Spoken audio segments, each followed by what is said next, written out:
So I'd like to welcome you all here tonight to the first ANU 666 ABC Canberra Federal Election Discussion Forum. I was going to stick in there and sign for best, or whatever it is, but I probably should leave that out. You can do that. Over the next 4 weeks, we'll be presenting a different discussion forum each Monday night, and I hope you can come along to those. They'll be here in the Molonglo Theatre in the new Crawford building. This may be the first time you've been here. It's quite an impressive new addition to our real estate. Each forum will take an in-depth look at the big issues facing us in the coming election. We'll be joined by some of ANU's top thinkers and academics, they both, as well as a number of familiar political commentators who will help us dissect the slogans and expose the real issues that face the nation. Tonight's first forum looks at issues surrounding asylum seekers, immigration and citizenship. It gives me great pleasure to actually introduce the well-known Canberra personality, Genevieve Jacobs, 666 ABC Canberra's afternoon presenter, who is going to moderate our discussion. Before she's allowed to do that, I've got a little bio that I will expose the rest of you to. Genevieve grew up in a family farm near West Wyalong, complete with a large rambling garden where she obviously valued mulch. There must be a secret story here and maybe she'll tell us about it. After school, she took an ill-fated university experiment in law. I don't know whether that's here or not. No, it's in Sydney. Okay, it wasn't here, that's good. And she ended up working as a rural journalist on local and regional papers across the southwest slopes, where she covered everything from dance tournaments, bushfires, and, would you know it, politics. As a freelance journalist, she's written for national gardening and fine arts magazines, lectured widely on artists and gardens, an unusual combination. She's also ACT and Southern New South Wales coordinator for the Australian Open Gardens scheme. The arts, gardening, environment, history and politics and family issues are among Genevieve's passions, but I'm told she is incurably nosy and she enjoys ferreting out people's individual stories and loves nothing but a good yarn. So I hope we're going to hear some of that tonight, amidst the politics. We're thrilled to have Genevieve moderate the first Beyond the Spin election forum, and it gives me great pleasure to welcome her now.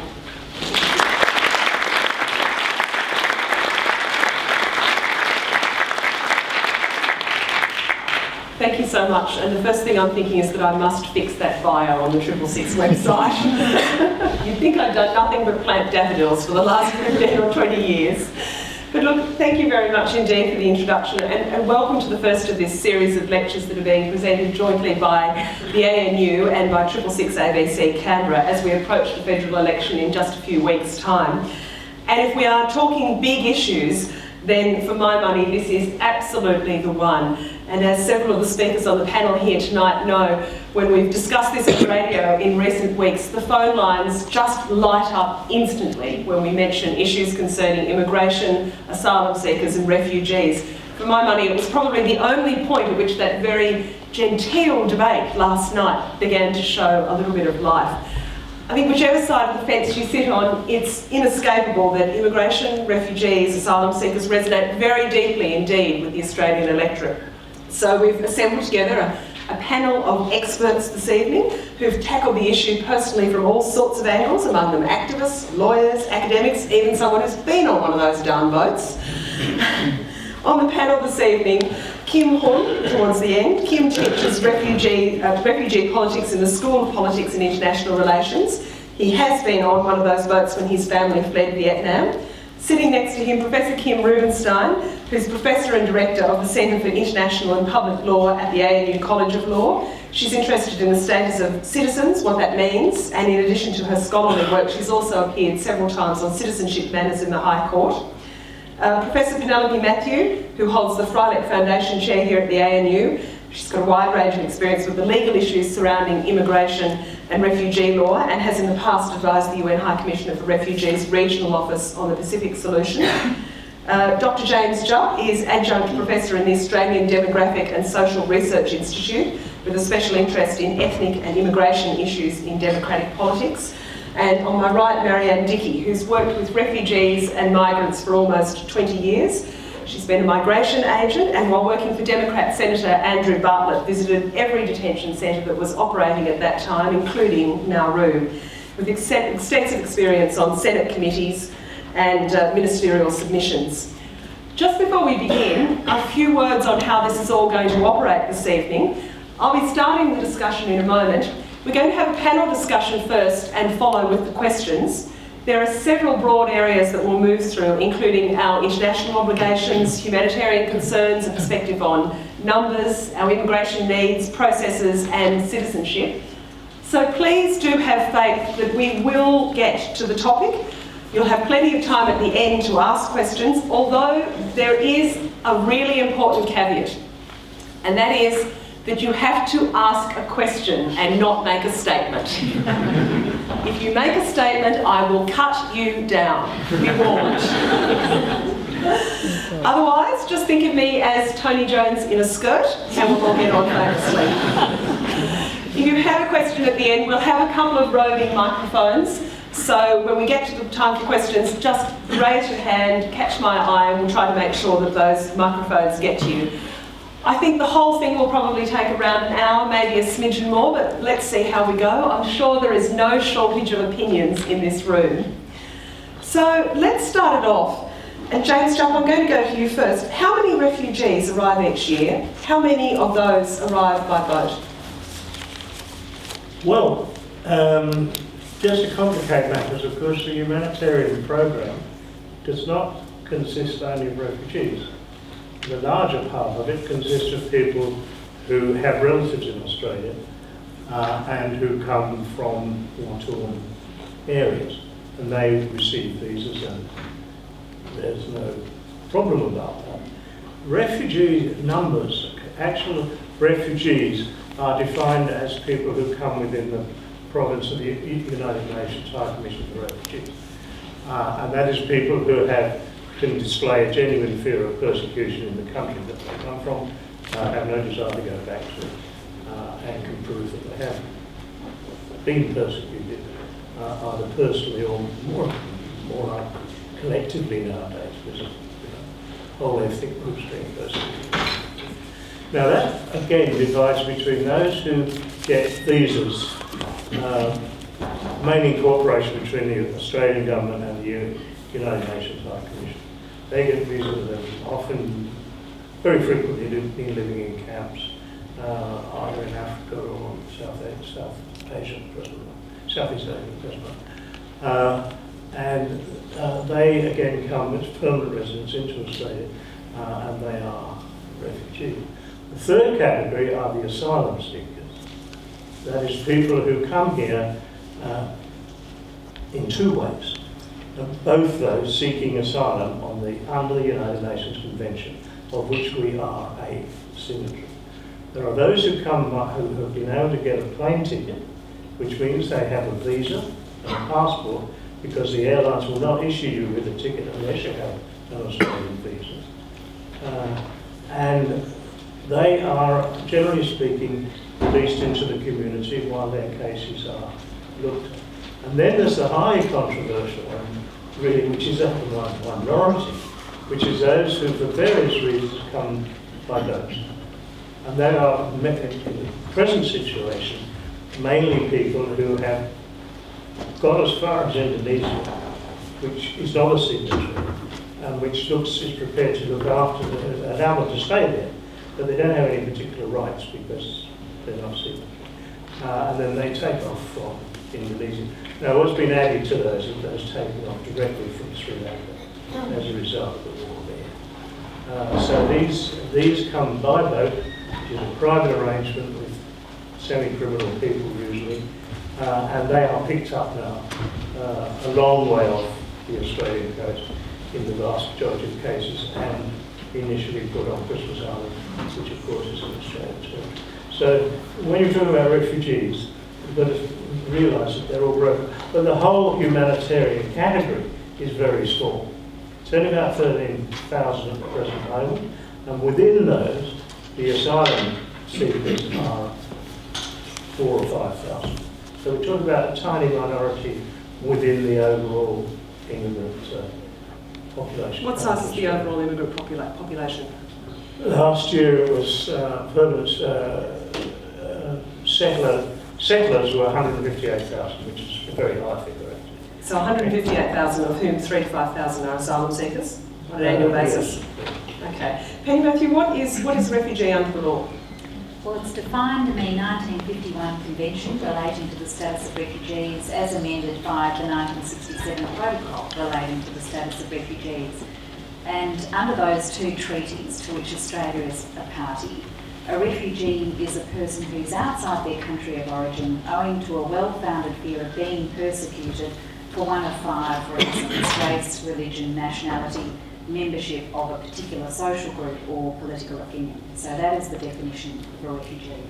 And I'm interested in the experiences of 2 people on this panel. Kim Huynh, you were here with Vietnamese refugee parents at a time when we had a really significant wave of arrivals. Tell me about your experience. Well, we came in 1979 after being on a refugee camp in Pulau Bedong in Malaysia. And we were received reasonably well by the Australian public. So I suppose the question that I ask my students is the same question I'd love to hear some of the panellists address.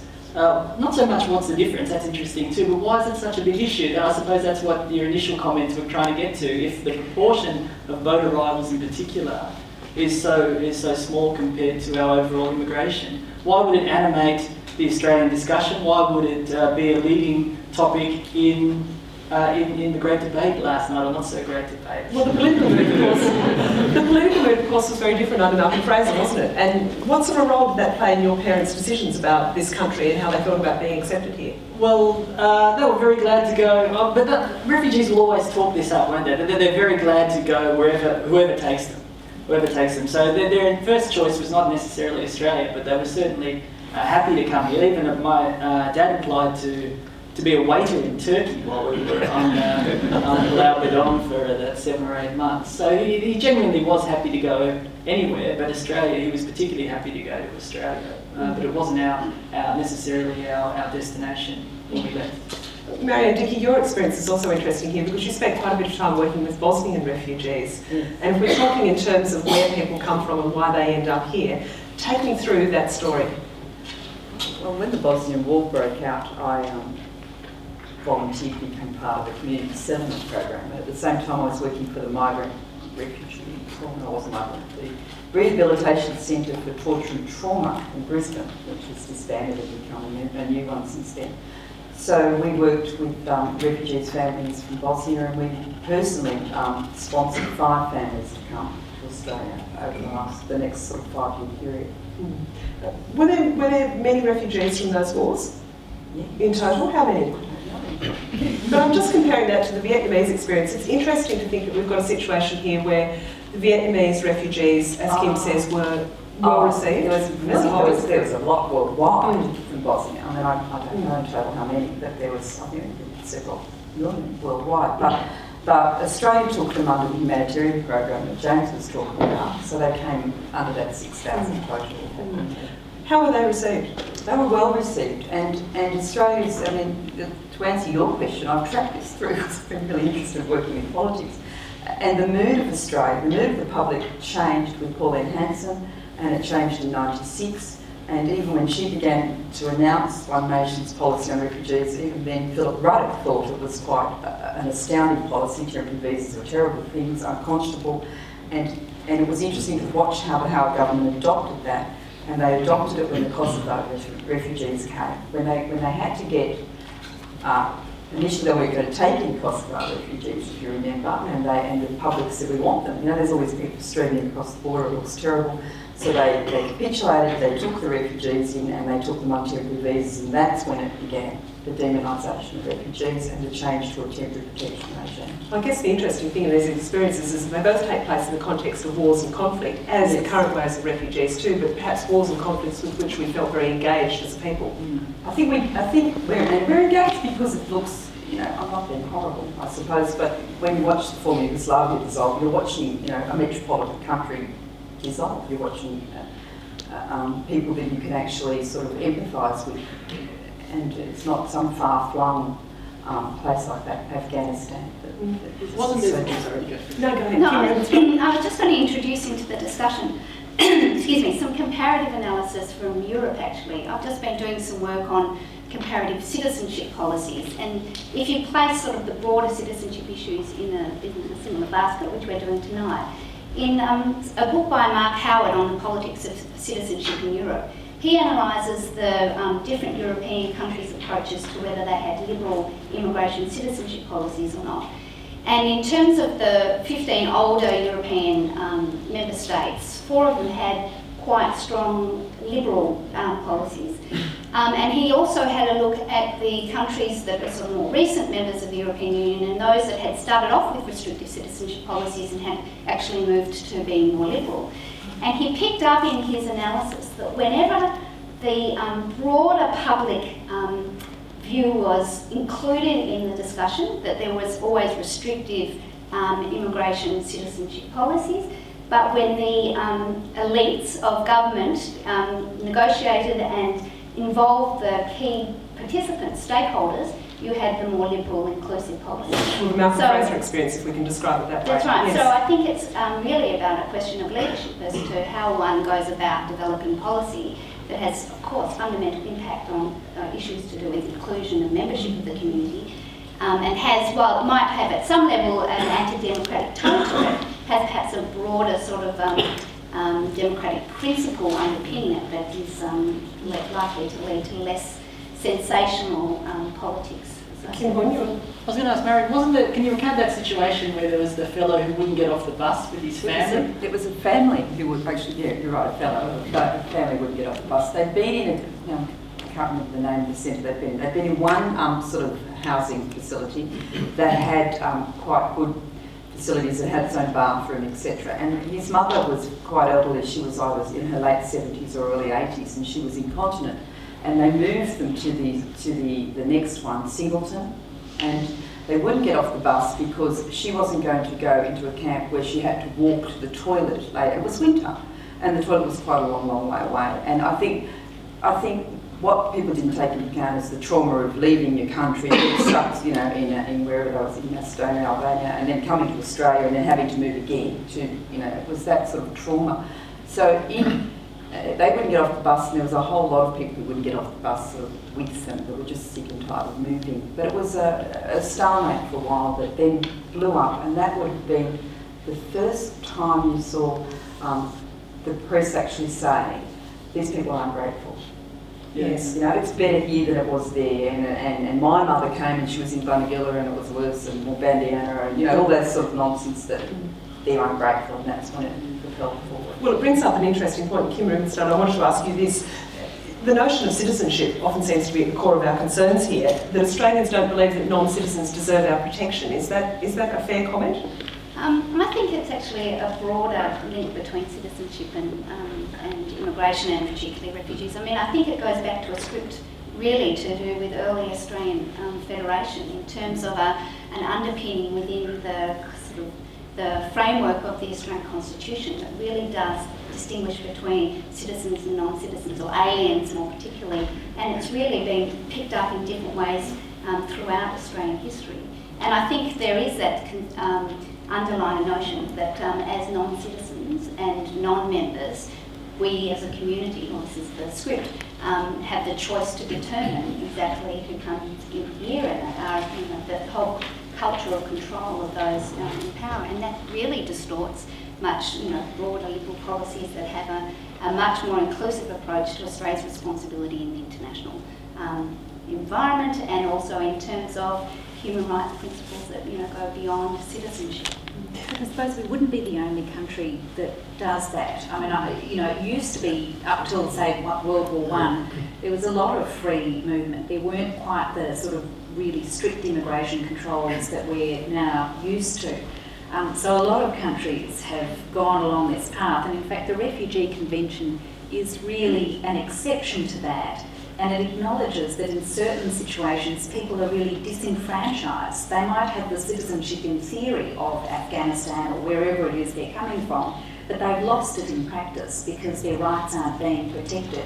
And so the Convention is really about trying to give them a status that gives them something a little bit akin to citizenship, to try and fill that gap. And I think often that's lost in the debate, and our politicians aren't explaining that there's a need to fill that gap for some people. But Penny, what are our obligations under international law towards people who claim to be refugees? Well, first of all, we've got some discrete obligations under the Refugee Convention, which in many ways are quite limited.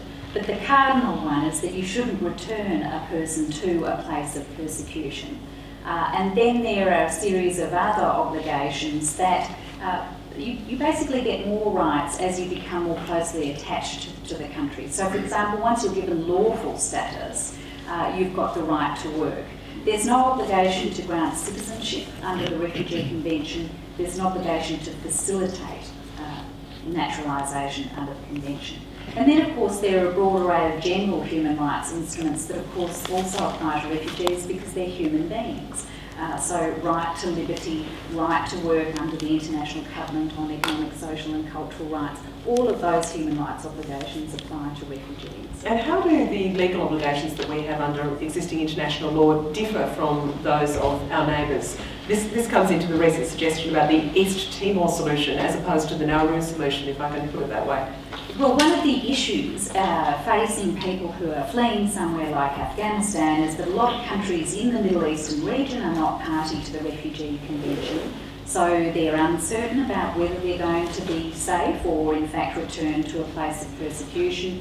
They might not have other basic human rights like the right to work or education for their children. So not surprisingly, they seek to move on. They then come to our region, and there are a lot of countries in our region that are also not party to the Refugee Convention or the protocol. So they're not really safe there either. Therefore, they seek to come on to Australia. Well, I guess the question, I'll put this to all of you, is why is it our obligation? I mean, Marianne, Dickie, you spoke about people coming from Bosnia and from the Kosovo refugees. We're looking at people from Afghanistan and from Sri Lanka. Kim's family came from Vietnam. Why is it our obligation to look after these people if they finally end up here after a long journey through many other places? Who'd like to? I suppose if you end up here, you'll help you. If you end up here, you trigger our obligations under the Convention. So, and that's why they've excised territories and said you can't apply for a visa from Christmas Island or any of those islands off there. Because once you're in here, you can apply for a visa, and you have to be processed, assessed, and determined whether you're a refugee or not. So, I mean, that triggers that obligation. But as far as people who are getting here on a humanitarian level, we have an obligation. Of the 135 convention countries, only 10 have actually entered into an agreement with UNHCR to resettle refugees like we do. And in our region, only New Zealand and Australia do that. So I think we have a good obligation.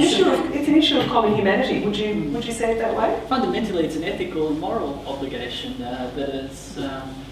that one can see in all the great major faiths and probably a few minor ones too, whether it be the Good Samaritan or there's Islamic notions of treating people who've been torn away from their homes in the same way that Muhammad was treated. And there's humanitarian, humanist type ones too, and even just pure empathy, I suppose. If you can imagine being torn away from your homeland, wouldn't you want someone to give you a hand? So I wonder though. We also do it because Australia likes to be regarded as a good citizen of the world. Australia would like to be represented on the Security Council at the present moment.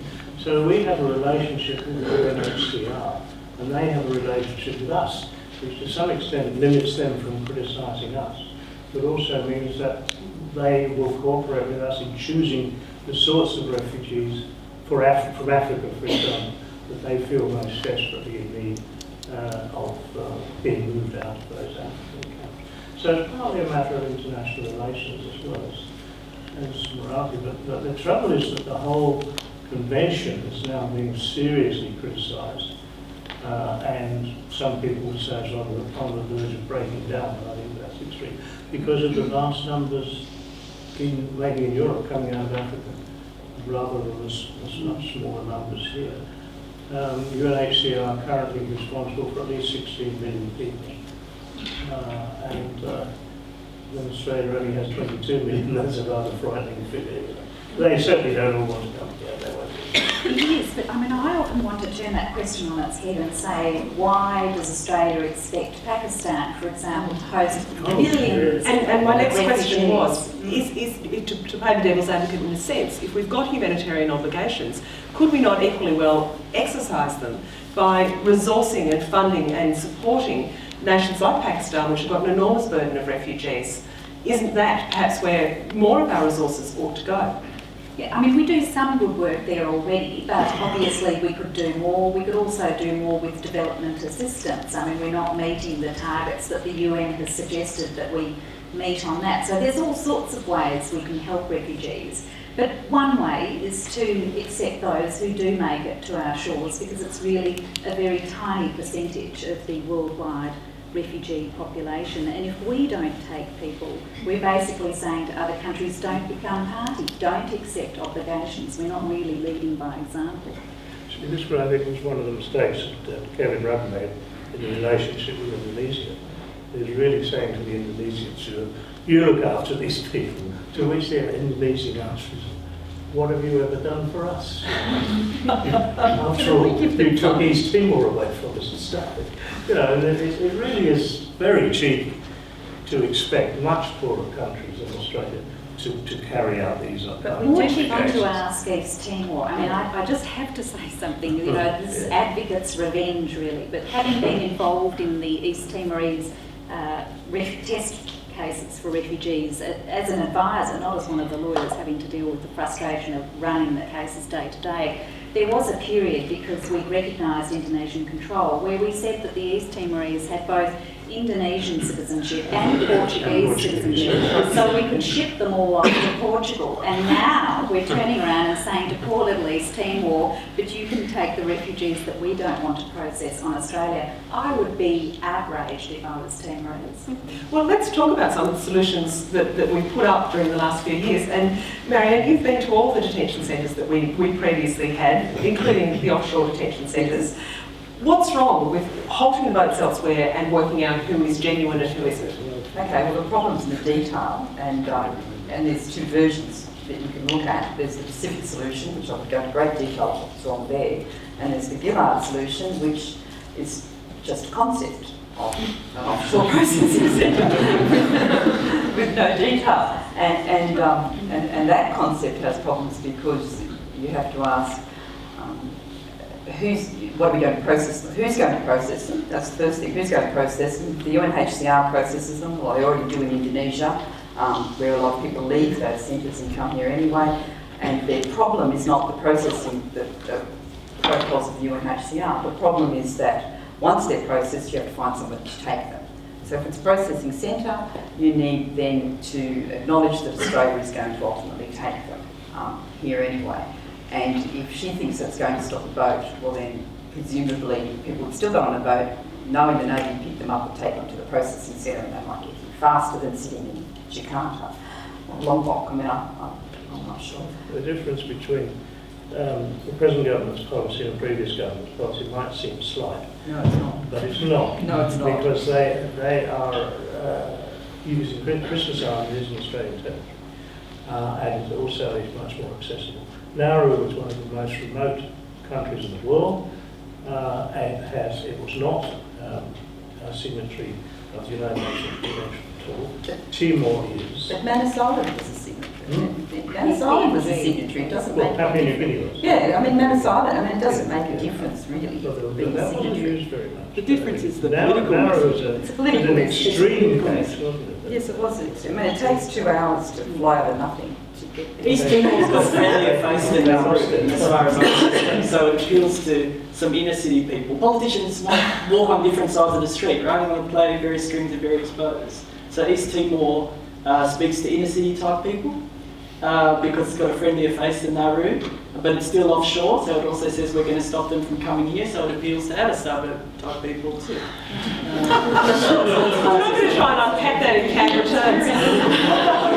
I'm wondering whether any of you believe that offshore processing and or detention, the policies that we've seen over the past 10, 15 years, have had any impact on refugee numbers? Well, if you looked at Australia alone, I mean, it's very difficult to measure the impact of deterrence mechanisms, but if you looked at Australia alone, you'd have to say detention certainly didn't work. That's why we implemented temporary protection visas. We then had temporary protection visas from 1999 and the numbers of boat arrivals went up, so clearly they didn't work.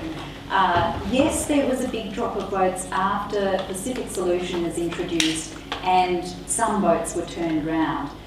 What accounted for the drop in boats is actually pretty difficult to determine.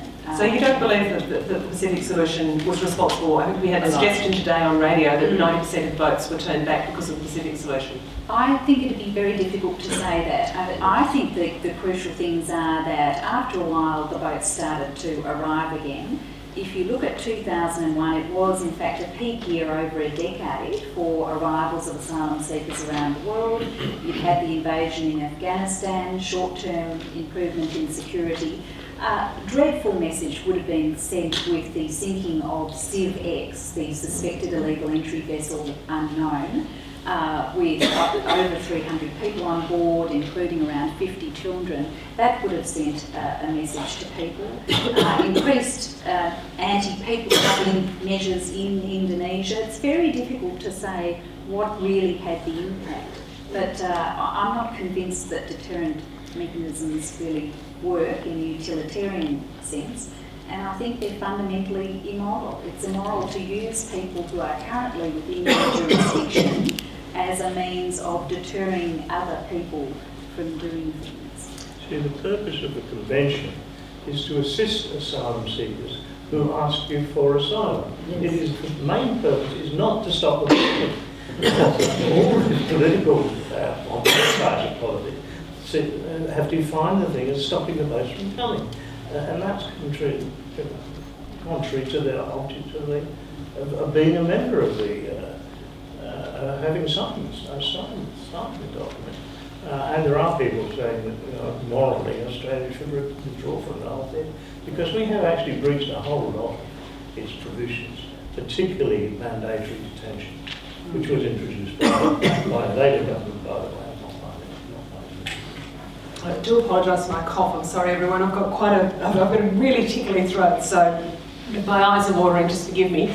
Can I add quickly first? Many Vietnamese were processed offshore, including my family. But there is a difference there because, by and large, those camps were constructed to assist the Vietnamese who are facing very real challenges and insecurities, whereas the camps that are set up now are more constructed to address the political insecurities of the government of the Australian people, which is well, let's talk about those political insecurities, because I think we've talked about the framework in which this occurs and the solutions that we've tried so far, but Kim, I did actually want to go to you. The disquiet in the Australian community has been defined in lots of... Sorry, Kim Huynh, not Kim Rubenstein. I'll get to you in a moment, Kim Rubenstein. You're both sitting side by side. But Kim Huynh, let's raise that phrase, not whistling, which you've mentioned to me. The disquiet in the Australian community takes many forms. Tell me what you think the messages behind the concern about migration and about refugees in particular come from. How they're portrayed to us too. There is some progress here as far as I can see, although it's meagre, but progress nonetheless. As far as I can tell, and my students are very good on this too, if you're here, you've enunciated to me that the Labor government right now sort of panders to people's prejudices, as far as I can see, whereas that's some progress as opposed to fear-mongering. There's a little stirring up of prejudice, which we may have seen in the past, which is what dog whistling is all about. So it's meagre progress, but at least it's some progress. And maybe it reflects... I'm really interested in where the Australian public opinion is right now. That seems to me to be contested and not quite sure, and there's not good data on it. So I'm sort of interested in where Australia wants to go on this issue. You know, there was a Red Cross survey done a couple of months ago saying that 4/5 of Australians were happy to help refugees resettle, and that 2/3 thought that refugees had contributed significantly to Australia. So where does that fit with, obviously, the sort of information that parties are getting right now, that it's a red hot issue that Can I ask you all what role the media has played in all of this and how well served Australians have been by their media? Well, as you know, the media is made up of many different layers. You're fairly close to the top layer. Oh, thank you. But you can go a long way down until you get to the largest circulating newspaper in Australia, which will remain nameless. But there's not played very honourable work. And of course, talk about radio played an absolutely foul role, not only in this area, but in race relations in general. In fact, a guilty role in the case of Penelope, in my opinion, which was never tried. So, you say the media. The media is where we get our information from. And, in some respects, some of the print media has seriously discussed these issues. But the trouble is, they're very complicated issues. When you get into the UN Convention, it can be interpreted, I think you say, in several different ways, and it was. The Immigration Department, particularly down in Philip Road, was very anxious to be seen not to be breaching the convention. They were pretty close to the initial. He was a man with a loyalty concern, wasn't he? He was a bit of a explain this in a sort of picture newspaper, which is again the largest circulating. I wonder whether others of you had comments on the way that the media has served this debate. How well with Kim Rubenstein? Yeah, Rubenstein actually. Rubenstein. I was actually, Sorry. that's all right. I was at the conference in Sydney a couple of weeks ago that the Minister for Immigration and Citizenship, Chris Evans, came to speak at, and he made it very clear at the front that he would do a media stop at the beginning, and all the media crowded around him outside of the actual conference room, and he gave his information to the press, and then he came in to what was a closed session and discussed very openly and frankly and in total confidence, so I can't share it with you today, some of his thinking about immigration policy. And unbeknown to everyone in the room, a 2UE reporter was sitting there. Now, it's not entirely clear whether he came late and therefore didn't realise that it wasn't a press gathering, although there were no other press in the room, and it was so open and frank that you could imagine that he would have detected that he probably wasn't meant to be there. And the top story that next day, as you probably all remember, was the Minister for Immigration saying that immigration has killed this government, a total distortion of what was a real engagement by someone who I have perceived as being quite genuine about a desire to really engage with the issues rather than sensationalise them. And that to me just epitomised everything about the way immigration is played out by the media here, that it really is an opportunity to encourage sensational discussion rather than to properly engage and encourage by policy review, which allows for what I believe would be a much better policy. I think in this election, as opposed to the 2001 experience, the media's been a lot better behaved. I know there are still those issues and the issues James raised, but there's also, Sky News has got that contrarians, which flabbergasts me that they're actually portraying arguments in such a good way. And there's been a lot of articles that actually refute the arguments put out by two parties. But I think there's also the media seems to be disappointed in Gillard's policy and in the Labor Party policies and the lack of information coming from them. I'm not sure that I agree it's a move forward to stop dog whistling and start agreeing. Because you're actually saying, she's actually saying, I hear your fears, I see them, I acknowledge them, and they're correct. That's what she's saying, because she's not saying, I hear them, I acknowledge them, I understand them, and they're incorrect, because she's actually saying to people, every misconception you have about immigration and refugees is founded, well-founded. Flora was framed as a security issue, which almost takes it out of politics as far as you can do whatever it takes if it's a matter of national security. Or it's still, whereas now it's framed as an immigration issue, which is wrong in itself, yes, but less condemnable. Before we go to the question, sorry. We even have a regular drama now called Border Control. We don't have extraordinary thing that is. That's a television program. But we don't have any borders. We're getting that straight from the United States. We're getting the whole thing national, the borders are coming over from America, which does have borders, which have great difficulty in control. Just before we go to the questions, I just wanted to take us beyond the whole process of refugees arriving here and our expectations and so on and so forth, and ask what we expect refugees to do and to be and become once they arrive in this country. This whole idea of citizenship, but also of Australianisation, whatever that might mean. And that's surely one of the keys to how this whole process unfolds. And Kim Huynh, if we looked at your family's experience, so many of us would have memories of Vietnamese families who bought the hot bake shop, or who bought small businesses and became integrated very thoroughly into communities by means of that engagement. But what are our expectations once people come here?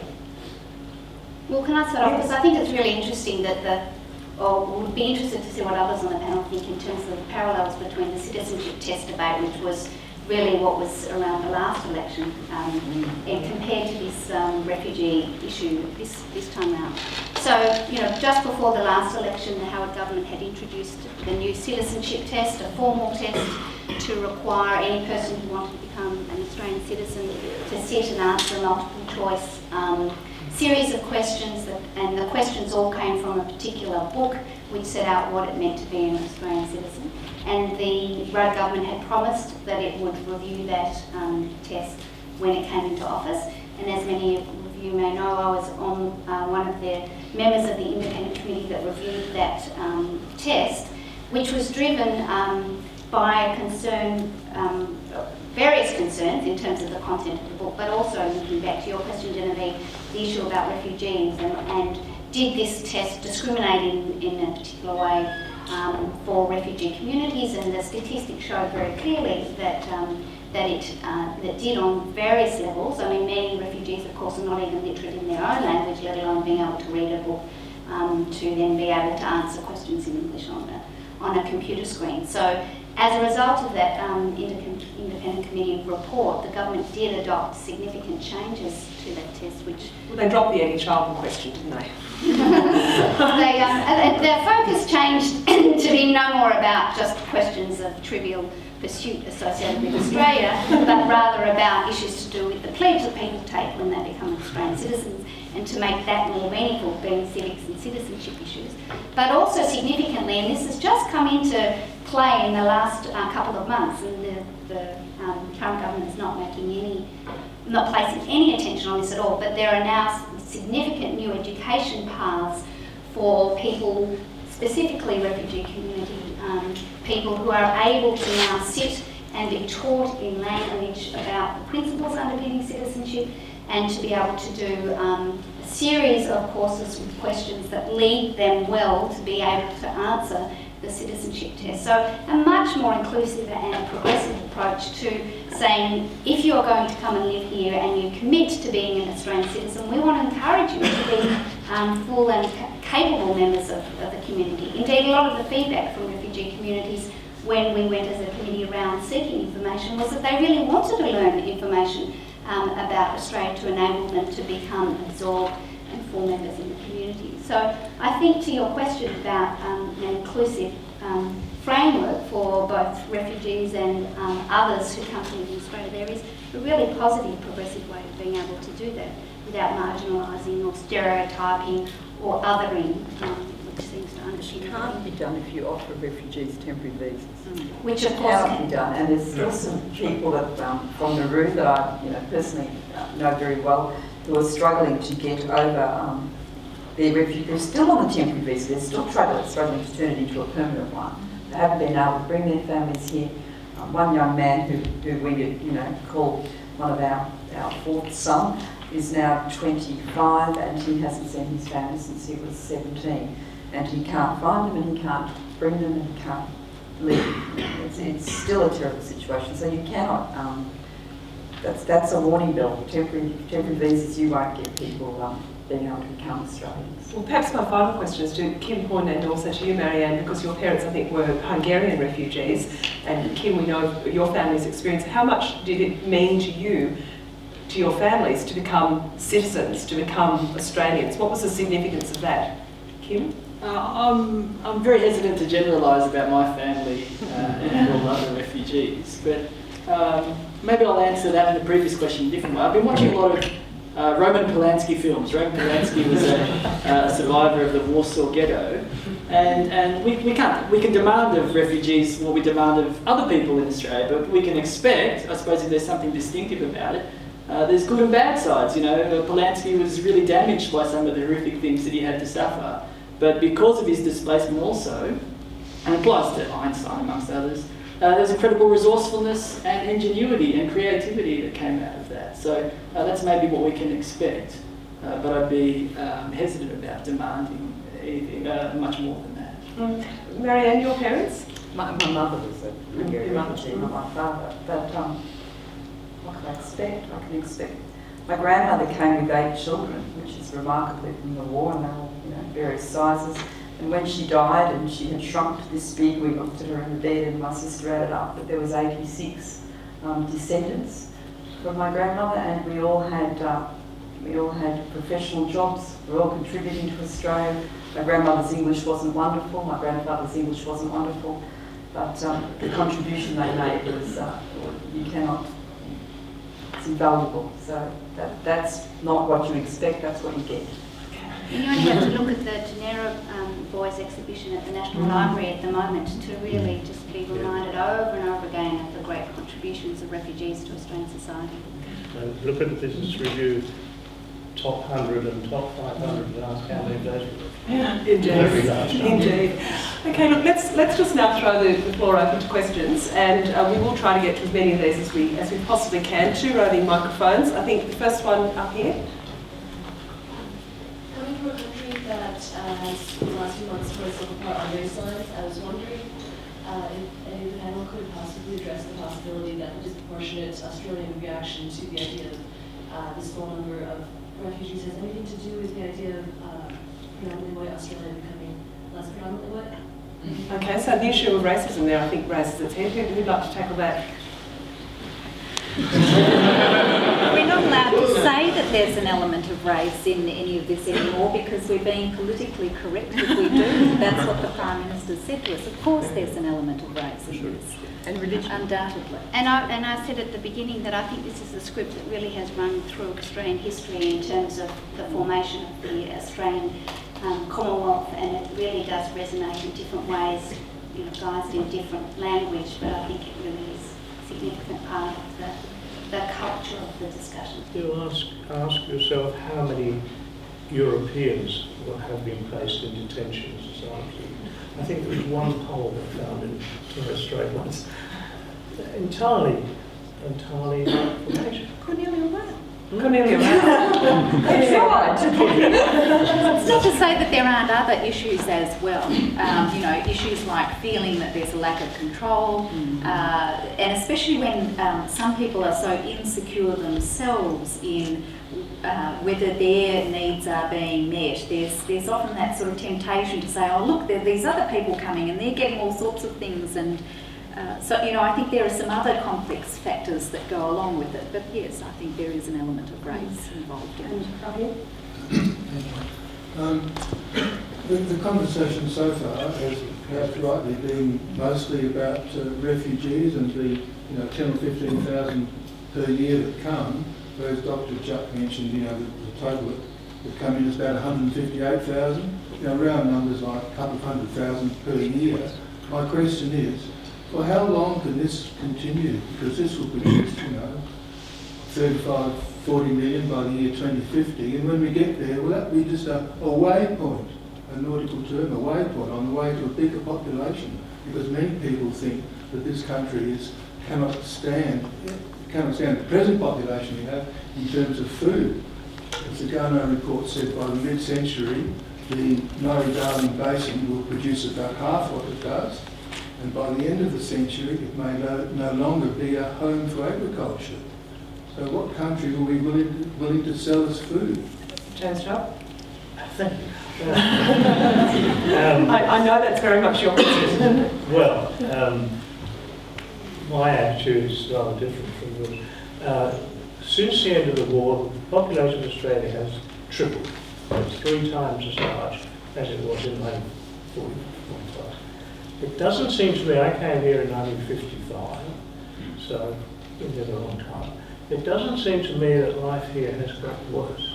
It seems to me that life here has got much better. Now, there is a price for that, and that is the extension of the really big cities, particularly Sydney, into what were rural areas. There is a price for that. But the whole, what I would hope would happen if we do ever get a population policy, is that it will not concentrate on numbers, but it will concentrate on servicing the numbers that we have. Because that's what we've been doing ever since 1945. We've got better cities on the whole than we had before, Canberra being a very good example of that. It was a little, shack town, really. Full of migrants, actually, wasn't it? But Migrants in all the place. Trying to stop the tremendous private enterprise exploitation that's gone on in southeastern Queensland, where there's a city now all the way from Brisbane right down to the New South Wales border, and trying to ensure that the state governments and the municipal government take responsibility, instead of blaming it on migrants and blaming it on the government, blaming it on this, that and the other, because the way that some cities have developed, and Sydney particularly has developed, it just creates problems, goes on creating problems. And it's not just a matter of the numbers either. It's a matter of exploitative development without due regard to human consequences of that. And that's something where if we had a genuine Labor government, that's what they should be doing. And they don't have one in New South Wales. Next question up here. From the point of view of a refugee who's coming by boat, or who wants to come, that is, an applicant, what is the practical effect, what is the practical difference between the East Timor solution and the Pacific solution? For example, does he have a higher probability of getting to Australia under one than the other? Are there rights he will have under one that he did not have under the other? And slightly different, does one breach lead to greater breaches of the convention than the other? Well, because it's concept, you can't answer many of those questions. She hasn't put in the detail of the processing or what rights they will have. Under the Pacific solution, you were taken to Nauru and you were processed by DEAC, and they had no legal authority to do so. The UNHCR only processed the camp of minors that came through, and they did work within the camp advising, but they certainly weren't in charge of processing. It was an international organisation of migration managed camp. So when you went to Nauru, you were processed by DEAC with no real legal authority, and it was a messy process that was proven to be inaccurate. People were said determined not to be refugees. That was overturned eventually, but there was no review right, no access to courts, and no end solution for people for at least 4 or 5 years while they were stuck there. Under GILAR's, because it's concept, nobody knows what will happen. Whether it breaches international law, I'm not sure, because I don't know what legal right anybody has to pick somebody up and then take them somewhere else to a third country and abdicate the responsibility by saying, I'm taking you to East Timor, to the processing centre, but you're not mine. Because when they took them to Nauru, Australia did retain some control over the processing, and they did really still have legal obligations up there. Presumably, if as East Timor's a party, there's a possible suggestion that they could just stay in East Timor. But it's really not what East Timor is. No, precisely. But I mean, if we ended up leaving people in limbo, which is what happened with the Pacific solution. This was where the sort of radical view of the convention came in. You know, all you had to do was to ensure non-refoulement, non-return to the place of persecution, and you didn't have to go about securing all of those additional rights that adhere once you gain a connection with the country of refuge. And as Jim has said, this is not really what the convention's about. It's not a good faith reading of the Refugee Convention. With Nauru too, we almost, it seemed like we went out to choose a country that was as party to as few human rights treaties as we could possibly find. Nauru was party to the Convention on the Rights of the Child at the time, so they shouldn't have been detaining children. It is still not party to the Covenant on Civil and Political Rights, or the Convention on the Elimination of Racial Discrimination, or the Convention Against Torture, although it did become a signatory in 2001. So where are the obligations that it's accepted in terms of a person's liberty, for example? And Australia is really being complicit in a violation of liberty when it sends people off to another country that doesn't have many human rights obligations and funds detention centres. It's doing things it shouldn't do on its own territory, using another country to do it. Up here. Hi, I had a question to do, I guess, with our humanitarian visa program and people that are being resettled as refugees by the Australian government in conjunction with UNHCR. And I guess it goes to the question before about what can we expect from refugees, but my understanding is that it places real limitations on people with disabilities, people that are HIV positive, children, people that apply with their family and then find out that a member of their family fits into one of those categories. And I just wonder if perhaps Penelope Mathew is the best place to answer about what that says and how that kind of affects our international and humanitarian legal obligations.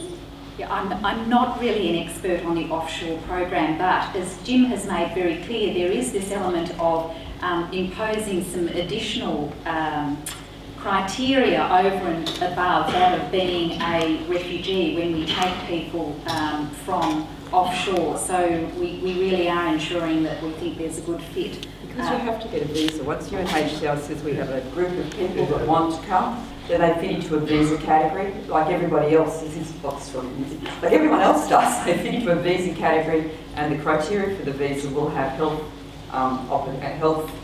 criteria, and it's a one files all files criteria. So you're right. If your child's sick or your mother's dies, then it's one fits all.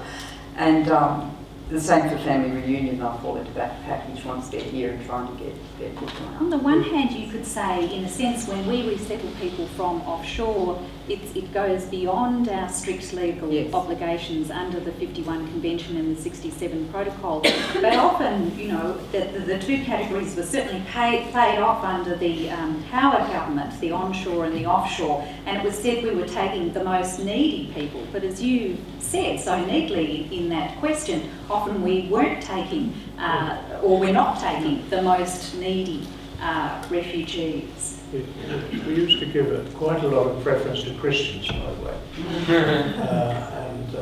which is, probably desirable because they were being persecuted. But there was a bit of that. The other thing we were also using the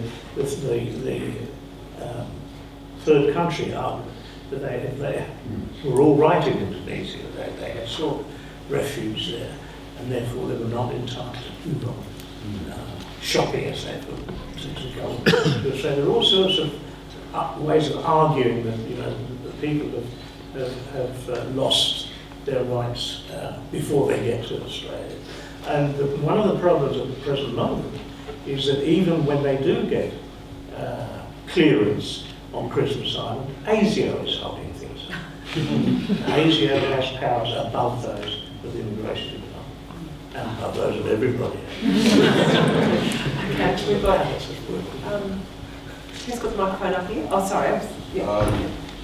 Do you think that the latest wave of anti-immigration sentiment in Australia is a product of Islamophobia, particularly in marginal electorates, since, post-September 11?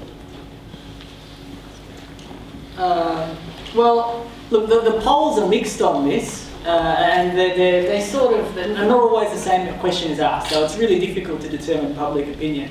But I can say that I'm an avid TV watcher.